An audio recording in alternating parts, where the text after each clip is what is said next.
The passion or your vision or the purpose that God has for you is actually within you, but you don't even know. It's as you don't even take time to look at those inner voices or the things that are inside you that you do not sometimes take note of, but you have interest in. And that could be your actual purpose. And I think that I've discovered as you grow, you have to cut your path.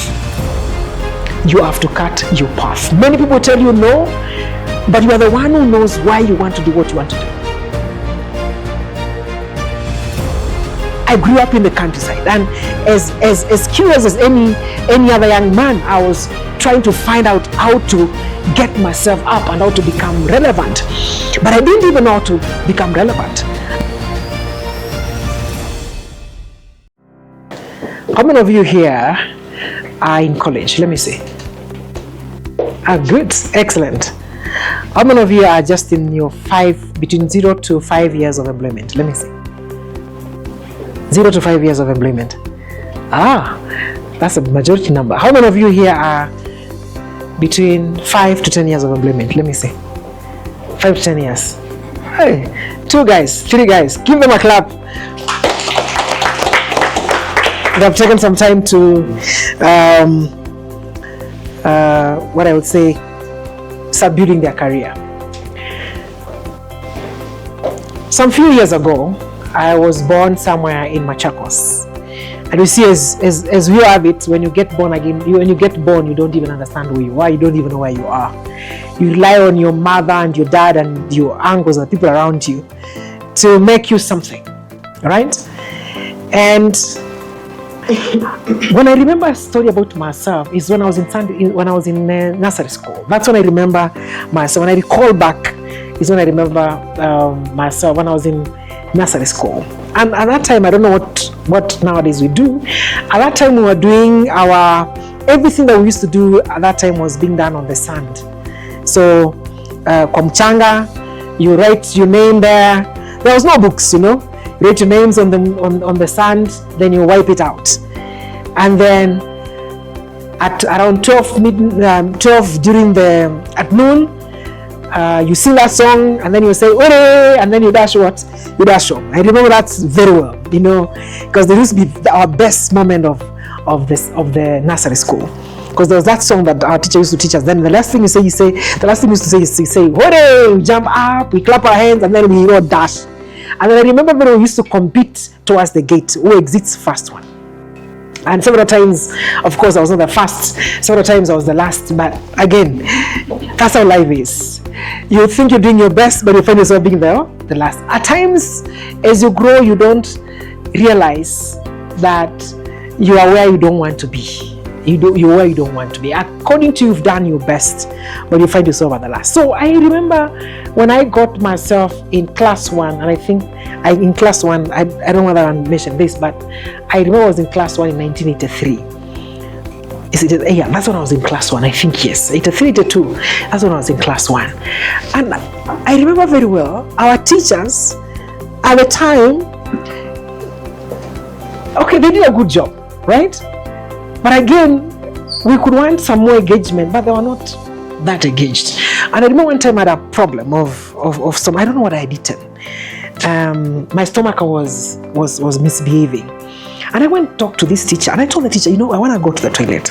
This was one of the most embarrassing time in school. I want to go to the toilet. And she was a lady and talking to a gentleman, and they were seated outside the door. And I tell this lady, I want to go to the toilet. She doesn't even listen to me. And she's there, and they are talking, very nicely, those stories you want to talk with your friend, and they're just there talking. And my stomach is messing me up. I can feel this thing is bad. When she finally told me to go to the toilet, it was like heaven on earth. I was like, wow, let me dash to the toilet. But as fate had it, I could not get to the toilet well. Because I had hurt myself so much so that I could not get to the toilet. So somewhere in between the field, because our class were like 200 meters across from the class to the toilet, just like in those primary schools, in the village. So Just as I'm about to cross over, I just realized everything just went, whoa! I know I messed myself. And I just began thinking, what do I need to do? And this is the story of our life. Because everyone in our life, we mess up, and we mess up big time. And we don't even know how to get out of that mess. And this is how we fail ourselves. Because some of the things that we fail in life is not of our making. Yes, we have a certain degree of the making, but largely at times we find ourselves somewhere not because we wanted to be there, but because circumstances that were around us forced us to be where we are. And then now you have to start thinking, how do I need to come out of this problem? And I found myself thinking, what do I do? And I remember in primary school, in those years, we never even thought about tissue papers. That was not anywhere in the school. And then I just had to figure out, what do I need to do? And I found a solution. But think about it for your life. You want to get a solution of a mess which you never contributed to it. Someone pushed you into it. And now here you are, you want to get out and become the best. That's what we need to think about ourselves. Think about where you are right now as a situation where you don't know how to get yourself out. You could have contributed to where you are, right? But think about it like this. How do I make the best of what I have today? And that's why I know you guys came. Because there's a situation in your life, and in a place where you're not comfortable about your life. You're in a situation where you're thinking, how can I better my life? How can I become someone better? How can I be that person who I always see in the screen? I kept on wondering when I was growing up, how do people get themselves to the screen? You're watching a TV and there's a guy behind there. You know, when you're young, you're just being curious. How do you get yourself in the screen? Because nobody was explaining these things to me. At that time you were young. You are in Ushago, you know. So I grew up in the countryside, and as curious as any other young man, I was trying to find out how to get myself up and how to become relevant. But I didn't even know how to become relevant, because I was born as the fourth born in our family. And I found my big brothers who every time I want to do something, they're like, just like most of us, no, you can't do that. And just like our moms, no, you can't try that. Yet you want to keep on getting to understand, how do things work? And I think that I've discovered, as you grow, you have to cut your path. You have to cut your path. Many people tell you no, but you are the one who knows why you want to do what you want to do. So I said, I hated darkness. And therefore, as I grew in class 4, class 5, my dad used to have a small Ford car. I told you guys, he was having a small Ford. You know, those.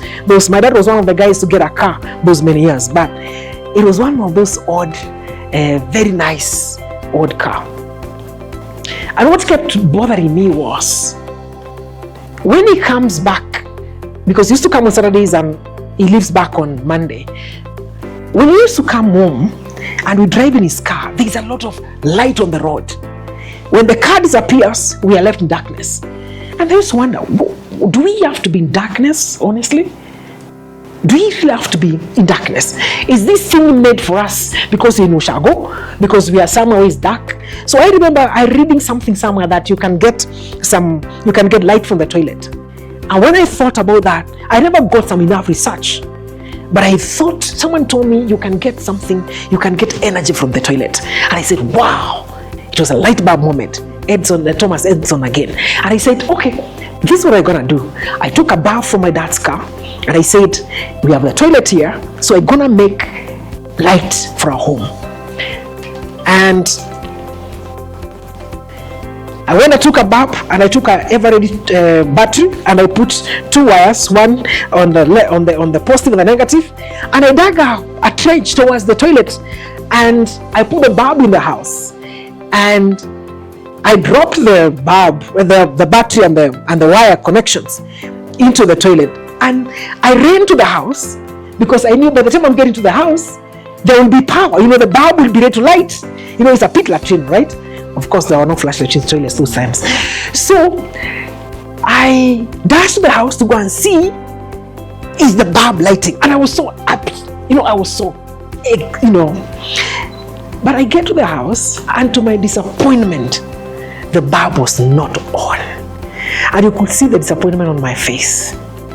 But the quest for me to have light or to see light never ended there. And I think these are the things that we never learn to document as we grow. Because at times, the passion or your vision or the purpose that God asks for you is actually within you, but you don't even know. It's as you don't even take time to look at those inner voices or the things that are inside you that you do not sometimes take note of, but you have interest in. And that could be your actual purpose. But at times you don't even take time to document that process. So as we grew, we came to Nairobi, and I think the first time I came to Nairobi was in class 7. And I came to Nairobi, and then that time, the old railway was there. The old railway line, we live around the SGR right now. So I remember that day when you are driving back home. There was a lot of light around Mulolongo, and then I saw this railway train. I saw this train, and it had a lot of light. And then we drove back home, and getting back home again, when the bus left, it was darkness again. And I'm wondering, we've come from a place where there's a lot of light, coming back home, are we cursed? Honestly, someone cannot think about something. Are we living under a curse? And that thing bothered me for a long time. But as God had it in the future, I was to get into energy sector. But how would I get myself to energy sector? Because this is where I find it a bit intriguing.